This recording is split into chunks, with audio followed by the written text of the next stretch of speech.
Hi,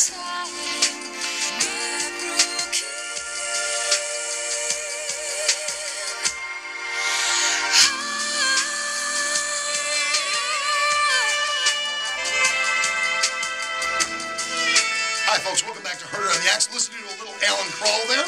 What are we listening to there, Al? Here's Micheal McDonald singing right here with Gigi, the female vocalist. A track called My Broken Heart, written by Rodger Craig. And Rodger's going to be joining us in just a little while. Absolutely.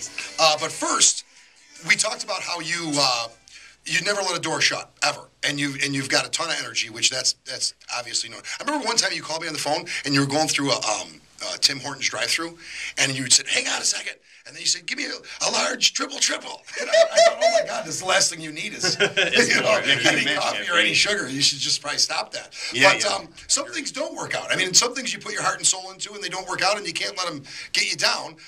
You had produced a show and actually sold it. Everything was done working with Don Vito, correct? Absolutely, yeah. And give me a little bit, as much as you can. I mean, I know that there was legal implications and whatever. Oh, sure. In short, meeting Don Vito, he was a blast in himself. You know, he was a big man, funny guy, great funny man. And my daughter and I, you know, we teamed up to be, you know, creative writers and executive producers for the show. And then again, you know, what you try, and you were talking about trying for something and not trying for something. I was kind of like going, I don't know if I should say this to these guys. You know, this is too girly of a show, you know, for these manly guys I work with who are like sharks, you know. And anyway, I presented it to them, and it went over really well. And it was presented it to them being Don Vito. No, just the idea. About with Don Vito, absolutely. Okay, so you're actually selling a show. So yeah. You came up with the concept, came up with the idea.